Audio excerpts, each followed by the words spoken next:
Welcome to the Ride This Out podcast, where we talk about how to improve your mental health and strengthen your connection to nature and your community, all through one simple solution: the bicycle. My name is Zach Golding, and I'm a licensed clinical social worker and mental health therapist. I'll be your host as we discuss the power of pedaling.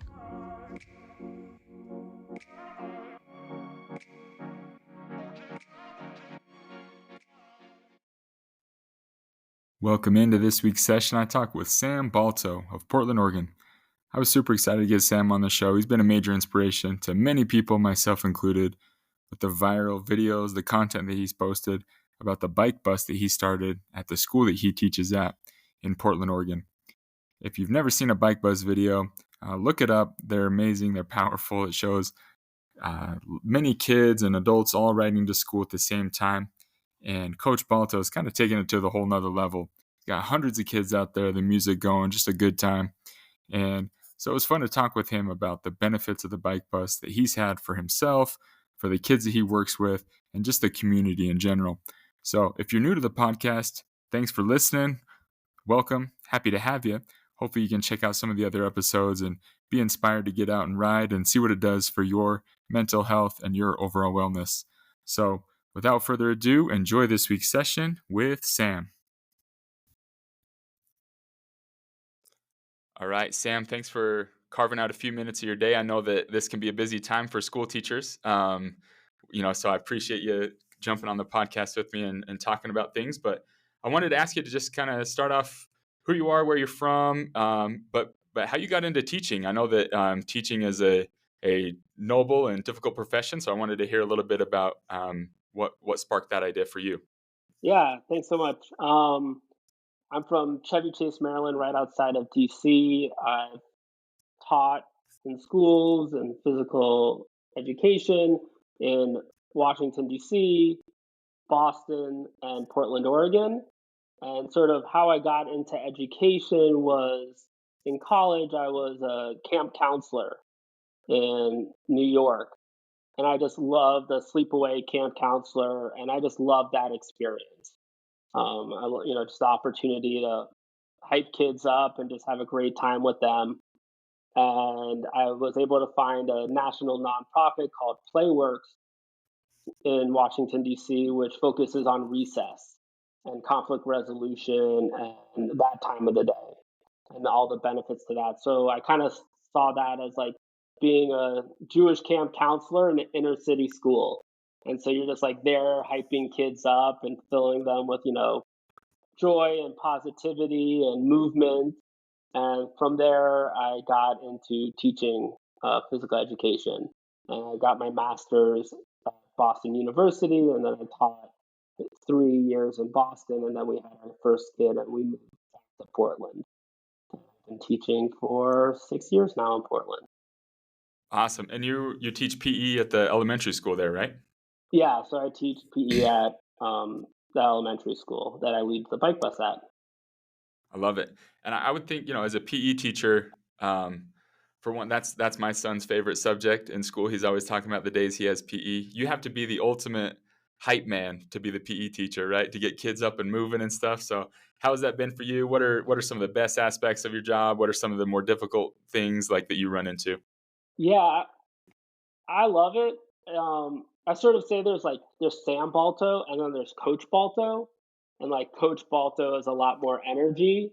It's been a little bit harder having the same level of energy since having two kids, but I still do my best to try to give the kids as many high fives and positivity and smiles as possible. But kids they really crave positive energy around them, and they exude that a lot. So you want to reciprocate it. Yeah. And that goes a long way, with those young kids that connects with them, that energy, that hype. So that's great. And so, yeah, well, I want to talk a little bit about the bike bus, but before we jump into the bike bus, have you always been a bicycle rider? Like, have you always cargo biked with your family? Like, how did you get into bicycle riding in general? Yeah, I'd sort of say I'm like a functional. Like I sort of like lay out all of my options. We own cars and I do drive, but I generally find that the best option for me to get around with my kids and family is to bike. I sort of tell the story when I would take my kid to daycare. I could like do a self scan of my, of my body. And when I would drive, even if there's no cars in the parking lot, I was like still rushed and feeling very frantic. And when I do a self scan, when I ride my bike to drop my kids off or to pick them up, I was just so much calmer. And I think about, how my kids are entering daycare or the school day. I want them to enter, calm and relaxed and not, having just getting snapped at by your, parent trying to put on this, car seat and all the craziness of driving. And so as much as possible, I will ride bikes with my kids just because I feel like I show up as my best self for my kids and my wife. You bring up a good point there. I think a lot of times as a parent, I've noticed this as I've had my own kids, and I interact with them. Kids emulate or they pick up on the energy of their parents, right? And so if you're in a rushed state, get in the car, we're going, they pick up, they feel that energy, and then they kind of reciprocate that back and they bounce that back. So that's so important, yeah, as a parent, right? To make sure that you're regulating that self scan for yourself, and then they kind of pick up on that energy too. I don't know if you feel that too. Oh yeah, absolutely. There's no question about it. Um, it's sort of funny. I go on school car line TikTok and watch videos, and you'll just see these like videos of parents like cursing out other parents, and you're like, this is what kids are seeing before they go into the school day, and this is what they think of their school community. Is this like place of animosity and like anger, and that's not what we want to like create in our school communities. At least I don't think that's what, we generally want or what we think is best for our children. And so creating a calmer environment that's more community oriented, I think sets kids up and the school up for success. Yeah, absolutely.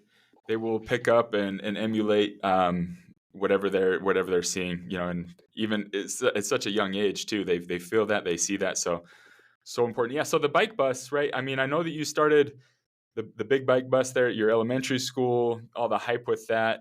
It personally inspired me when I saw that about a year ago. I was like, we got to do this at our kids' school, and it's been so much fun. I've loved it, and then I've kind of followed you. You do your bike bus that you do at your school, and then you've also started a bike bus at your kids' school. Is that a different school? And so Yeah, I'm it's a different curious. school. We're very close. Yeah. Um, So how has that experience been, like as a parent versus as a teacher?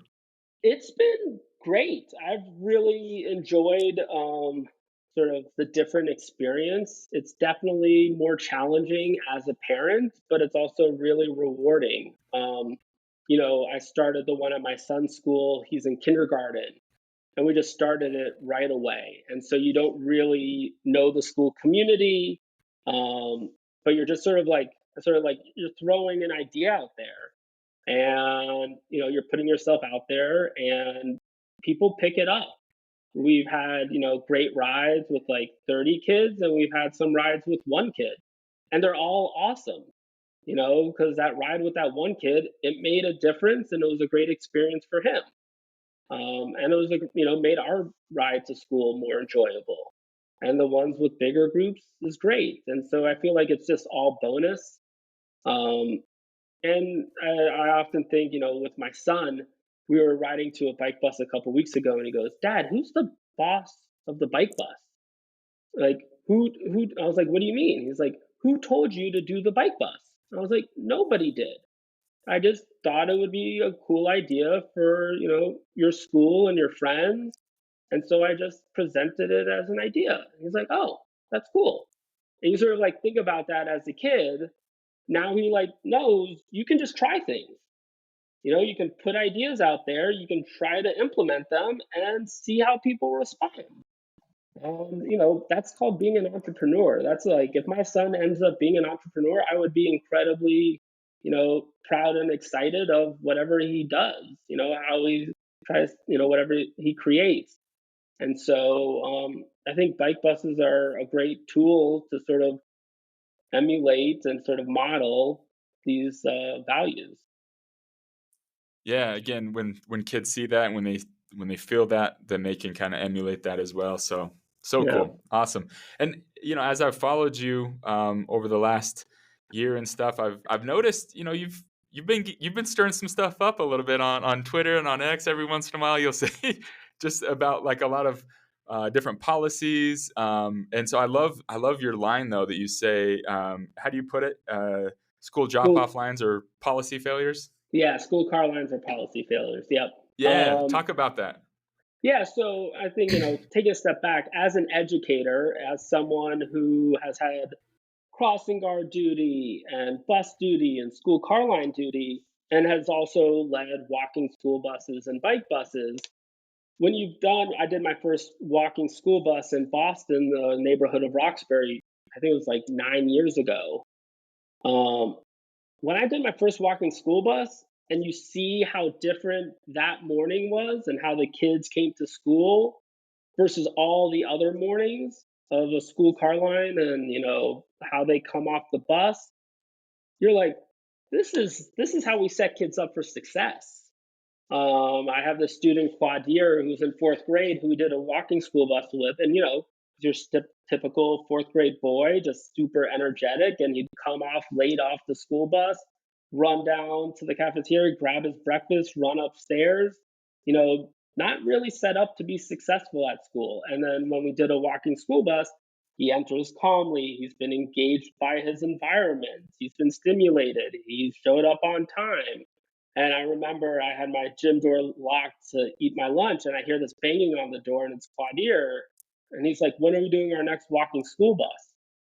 And you're like, "You got it." He could tell that this set him up for success, that this was positive in his life. And so I think once you have those strong experiences, and then compare them to school car lines and buses, which are incredibly important tools, and I love school buses, but they're not the tool for everyone. Um, and so I just really see that school car lines are a sign of a lot of policy failures. And I think it's important to say these are like policy and systemic failures. These are not parent failures. I do not judge parents at all. Being a parent is the hardest job in the world, and we get very little support from society. And we're just trying to survive. And, but I also say if parents were allowed to drive into the school building and drop their children off in front of their classroom, they would, because other parents are doing it. But similarly, if there was a no car movement zone a quarter mile around the school, parents would happily drop their kids off, and they would walk or roll or scooter, however, to the school, because the issue is cars.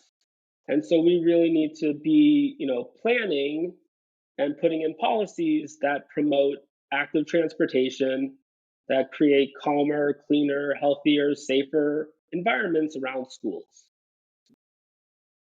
Yeah, absolutely, and I think parents and also administrators, right? Like, as I've been a bit more involved with my kid's school, he's in 1st grade, and this poor principal, he's all of a sudden, he's the traffic director, car lines and making sure everybody's safe, and it's like, "Man, he didn't sign up for this, right? Like, he wants to make sure the kids are learning and having a good environment, but all of the focus, all of the stress comes for that 30 minutes before school and that 30 minutes after school. What a headache. Absolutely. And I mean, principals and administrators, they go to school for a lot of things. They don't go to school to be transportation planners. And I really empathize with them because they're just trying to get kids to school safely. And unfortunately, in America, in a lot of places, the default or the perceived, default is to do that in cars. But I say we're not building strong school communities by every parent driving their kids to school individually. Out of car experiences is where the magic happens. Yeah. So I love this idea. You're talking about like a quarter mile around the school, have it just be a no car zone. So are you like saying, I mean, every school is different, right? And how they're going to do this, but essentially kind of blocking off some streets and some parking lots? Yeah, I think I say like quarter mile just as like an idea, but it could be as simple as the block in front of the school. Just there's an initiative called School Streets that is around the world where during certain times the road in front of the school is closed to cars. And sort of taking that idea of, parents want their kids to be safe. They want to drop their children off at the closest possible spot because if another parent's driving closer, then that parent's putting their kid at danger. So it's this like race to the bottom sort of thing. And so you make the closest possible spot farther away, which actually increases the amount of closest possible spots. I love And it. so, yeah. Yeah, So it could yeah, just I've be a seen block, it could be 2 blocks, but I say a quarter mile just to give a sense of what you can think of a bubble around the school, I for think more sure. easily. But I think, the whole bike bus movement, and I've said this before on here, I think there's a couple things that will definitely help change a lot of cities' infrastructure for bicycling and pedestrian safety. And one of those is the bike bus, because when you see that many kids riding together, it's kind of a wake up call of, oh, kids want to ride, and if they can do it safely, then they will. And then I've also said this, the electric cargo bike, because you get more parents, you get more families out on their electric cargo bikes instead of the minivans, instead of the cars. It makes it that much easier, and you get a movement of that, of all the moms and dads and all the different people out there and all the kids. It's powerful, and I will speak of this to my experience again, and I thank you for inspiring us. Like, once we started up our bike bus, it's nothing major. Like, maybe we've seen 20, 30 kids, but we've created an established route. And as I've been more involved with advocacy work in our city, that bike bus has been brought up multiple times in different meetings, right? And it's like, hey, the bike, oh, that's the bike bus route. Like, we got to make sure like we get some crossing guards right there. We got to make sure that they have that good, safe infrastructure right there. So again, even though it hasn't felt like major in our numbers, it's set a flag to the city leaders like, hey, this is what we want, and we're willing to work for it, right? And so again, it's been really cool just to get that momentum going, and have that positive conversation around it. Absolutely. I mean, that's great to hear and, celebrate all the successes no matter how small they are. It's a I see it as a symbiotic relationship, bike buses and city leaders. Like most cities and have policies in place to make it safer for people to ride bikes or to walk, and it can be hard to do that. City leaders might not have the courage or the political will to do so, but when you see the demand, when you see kids and families riding bikes, um, they are moved to enact what they've already said they should do. And it's a symbiotic relationship because you're helping them and they're helping you by improving the infrastructure.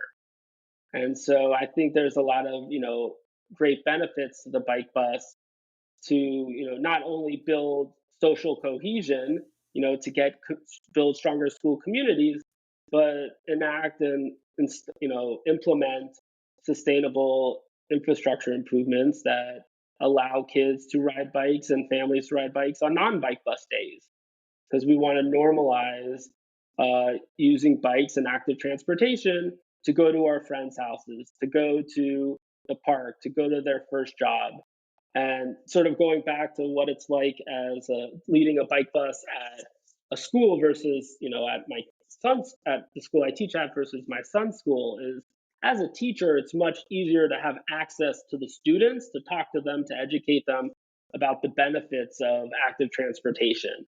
And so I remember, when I first presented the idea of the bike bus to my students, I'm talking about like the health benefits and how they, it's studied that they get in trouble less and that they do better academically. Um, but also I talked about like their independence. Independence is really important to children's mental health. Kids really need to have those experiences where they're not just being driven around by their parents or waiting to get their driver's license. And so there's this sort of narrative where it's like, oh, kids just want to sit at home on the couch.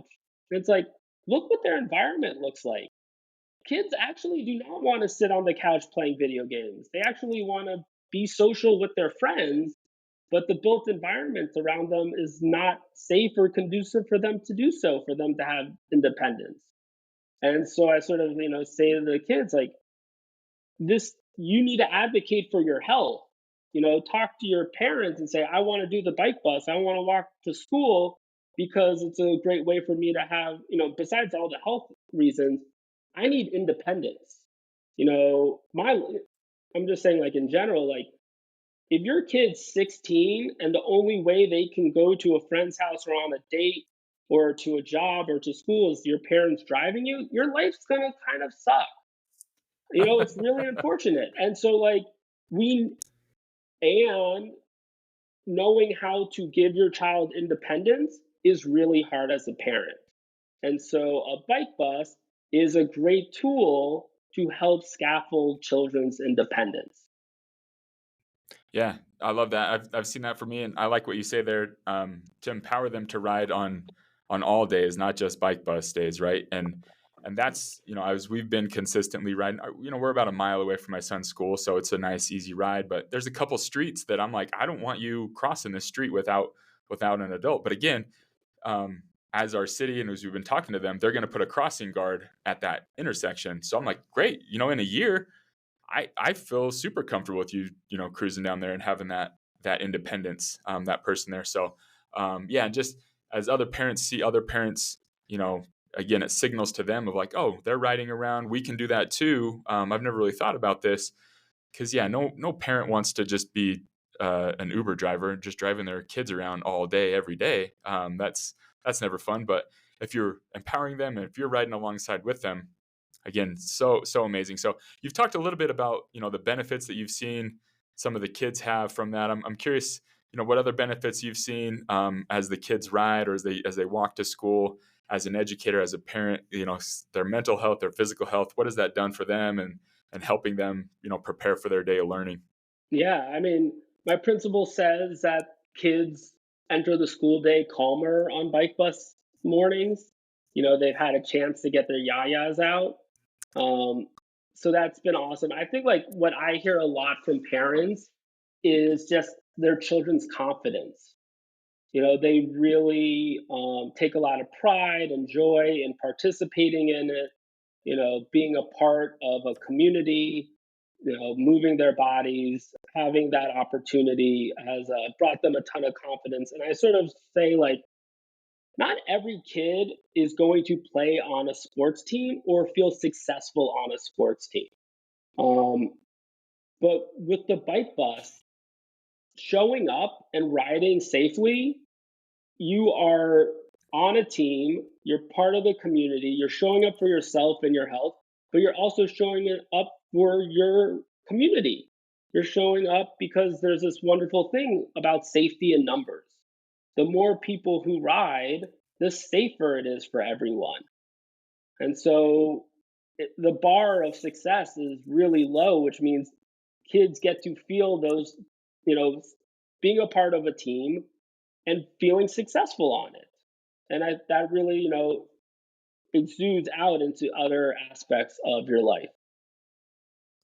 And I've joked around a little bit with some other community partners around here. I've probably recruited more retired people in our community to join our bike bus than I have actual kids.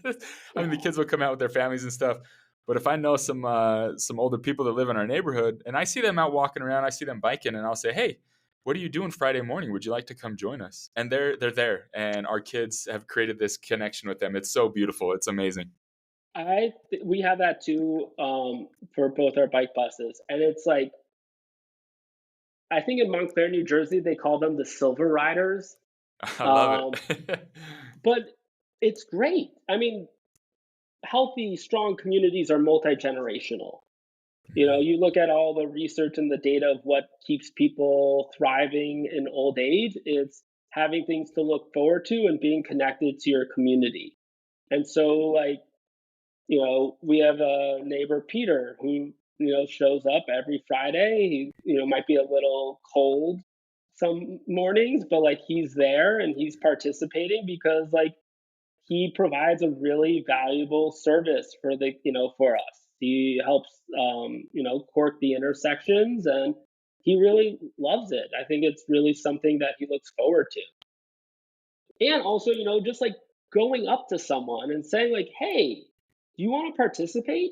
People want this. Like, not everybody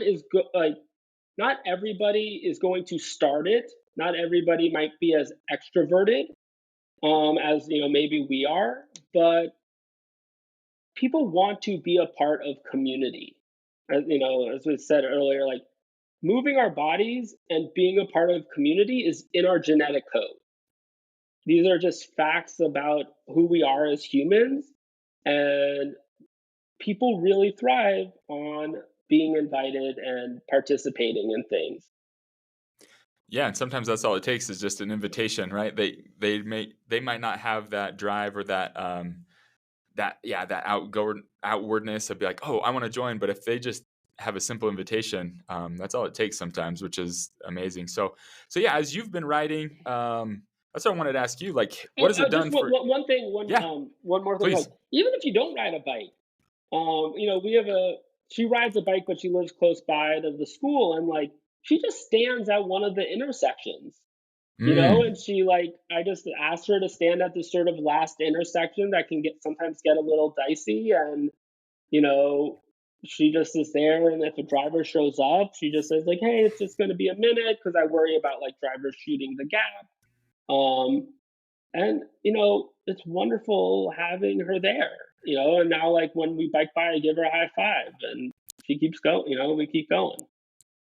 that's a great point because a lot of times, yeah, people feel a little intimidated, like, oh, I'm not a strong rider, I don't have a bike, but they can still be involved in the community even without. That's a great point. I love that. Yeah.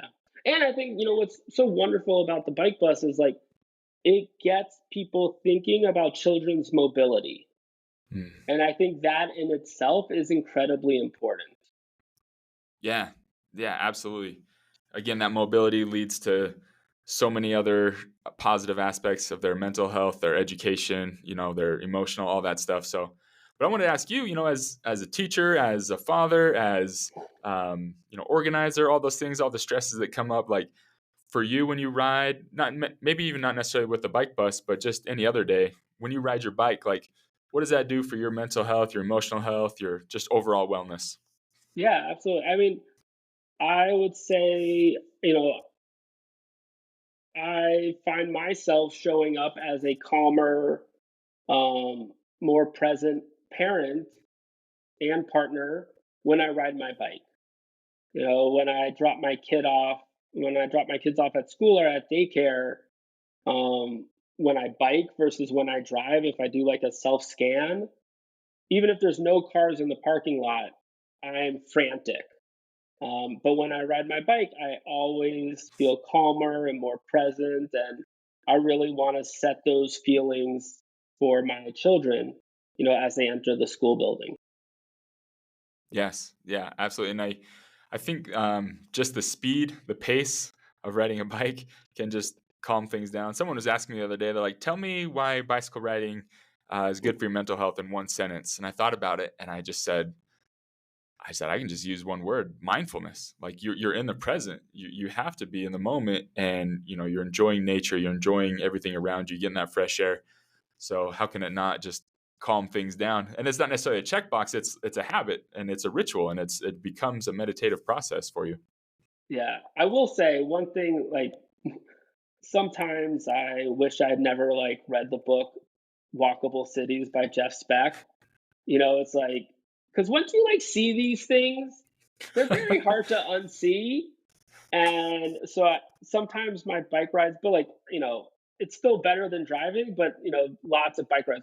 Why is that like that? Why is that like that? That's not, the city should like implement this here.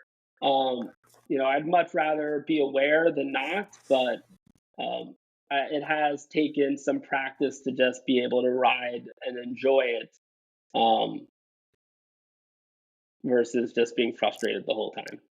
Yeah, that's a great point. I see that, and talking with some other bicycle riders, and that's one thing they said. Like, I didn't really care about my city, and honestly, I didn't even know who was on my city council. I didn't really know who the mayor was. But as I started writing and getting more involved in my community, I was like recognizing like, oh, if we want to make some changes happen, like we have to get involved and we need to. And so it opens up that door, that idea of making changes. But I love, yeah, like what you say, you have to have a balance of it. Sometimes you just got to go for it and just enjoy it instead of pointing out all the flaws of the system of everything. So you just got to enjoy it. Yeah, Absolutely. and I think, I understand why people drive. Being vulnerable can really suck sometimes. It can be really hard to be vulnerable and be exposed, and like, especially as like a white guy, you're sort of like told, "Oh, you get everything. You don't need to advocate for stuff." Um, but when you're riding a bike and you want your kids to be able to, or to walk safely to school or to the grocery store, like, you are going to have to, speak up and say that you need help from your leaders and from your community. And that can be challenging, but I think, the alternative, I would much rather embrace my vulnerability and lean into it than avoid being vulnerable. Because again, I'd like to model those, um, emotions and feelings to my children, that vulnerability is a strength. Yeah, no, absolutely. That's a great point. Being able to say, "Hey, this is what we're doing. This is where we are," and again, using that our different positions within our social statuses as a way to help and kind of leverage some of those things and speak out for maybe some of those people that don't have that opportunity to do that. And um, yeah, we created this. We got in touch with, it's a bike organization here within our community, and they came out to like a parent night, and we told all the parents, "Hey, bring your bikes, and this organization will help tune them up." We had over 200 bikes show up. We had all these people come. Oh, you're gonna fix our bikes? Great, right? And so that was one of the barriers that I saw. I was like, oh man, like parents want their kids to do these things, but if their bikes break down or if they don't have access to people that can tune them up, then that's a major barrier. So just helping people navigate those and empower them, give them those resources too, it's huge. Yeah. And I think that's it's one of the great things. How often do you do your bike bus? Once a Once week, a every week. Friday. And we're very fortunate that like we can volunteer and get a group together once a week. Even once a month is great. Once a season, I've seen, great benefits as well. But like, there's a story when we did our first bike bus 2 years ago. One of like the fourth graders was like, "Dad, get my bike, out of the garage. Like, I want to participate in the bike bus." And the dad's like, "Oh, it's like, we'll go bike riding this weekend. I'm really busy this week, yada yada." And then we did the bike bus the first time. It was a huge success, and then we did it again the next week. And so like that dad has no choice but to like get the bike fixed up, to get it ready, because we're gonna keep doing it. And so that consistency, sort of signals like this is still happening. This is worth the time and effort it takes to fix up your bike. And kids started asking for bikes for their birthday because, like, we're going to keep riding and the kids want to participate. And so I often say, like, kids are very convincing. And so when you give them something that they really want, and when it's, good for their health and good for the environment, they will find a way to convince their parents to get what they want. Yeah, absolutely. So as you've, established your bike bus, working with your kids, working with your school, there's been a lot of uh you've become a popular guy, Sam. A lot of people want to talk to you, a lot of people picking your brain about stuff. But I wanted to ask you, like, what's kind of next? What are your goals? What are some of the things that you're hoping to continue to roll out and be a part of? Yeah, I think really being a cheerleader for active transportation to school. I often say bike buses are the original Barbie. They sort of represent all these, ideals we want for our children about independence and movement and community and joy. Um, and bike buses are sort of that tool that you see the videos, you see the excitement, and it sort of stops us in our tracks, and we're like, we need to rethink how we are doing things in our society. And I did walking school buses, and walking school buses are just as wonderful as bike buses. They're actually easier to implement, but they just don't provide as great viral content as a bike bus does. Um, So, getting communities connected through active transportation, biking, walking, however it looks, I really want to be a cheerleader and supporter for that. It's great. Yeah, absolutely. And I find myself doing that too. I'm biking to school and I see a bunch of families walking, and I'm like, oh, they need to ride our bikes with us. And I'm like, no, like they're fine. They're walking and they're getting some wonderful benefits of just walking along as well. So it's amazing. And one thing to say, like, there are parents who need, like, for whatever various reason, like, need to drive. Like, Yeah, I acknowledge that, like, for, whatever, some, there's reasons. You need to drive. The bike bus removes cars from the road, parents driving, like, a third of kids who participate on bike bus day are driven on non-bike bus days. So, like, those parents that need to drive are going to wait or have less congestion on bike bus days because there's less cars. And yeah. so it's like it's a win all around. Absolutely. Yeah, no, I hear you on that too. This isn't any shame towards, parents that gotta drive their kids to school. That's part of the process and their schedule sometimes. But I would say, if you live within walking or biking distance, just try it. Just Yeah, try it, see what it does. And there's a power that comes from choosing discomfort, right? That voluntary discomfort of like, oh, I don't know if I can do this. When you choose to do that, man, it creates so much tolerance and resilience in yourself that you're able to handle so many other things. totally. I think about this experience a lot. I used to, when I lived in Washington, D.C., or in Maryland, and I went to school in Washington, D.C., I'd take the metro in with my dad. And I think I was in like fifth grade. And, leading up to then, my dad would get off at the metro stop, walk me the 2 blocks, walk back to the metro, pay again, and then go the last 5 stops to work. And I think in fifth grade, he was like, all right, Sam, I'm not going to get off. You're going to walk those 2 blocks and do it yourself. And like, that was a monumental like moment. And I think like nowadays we would like judge my dad as like a bad parent. But like actually, he was a really great parent for like believing in me and giving me that opportunity for independence. Um, you know, 2 blocks is very doable. You know, maybe you like, you can scaffold that in a way. Um, but there's, there's safety nets and like your kid, if he doesn't show up at school, the school calls. And Right. just like, it's very hard in terms of like in American society, we've really like scared parents about, the white van. And it's just not statistically accurate. Yeah. No, absolutely. When we got to give those children, like you said, scaffolding, more opportunities to kind of build up to that, so that, like exactly what you were saying, at the age of 16, they're not getting driven around, to their jobs or to their dates, and then they can start building that independence and that structure for themselves. It's Yeah. awesome. No, great conversation, Sam. I love it. I love it. Where can Yeah. people find you? If they, you have some awesome websites out there, some great content as far as social media. Where can people find you? Yeah, so you can find me on, I think, all handles at Coach Balto. I am working on starting a national bike bus organization, so you can check us out at bikebusworld.org. And there's a lot of resources for starting bike buses there. And yeah, just keep in touch and let's keep riding.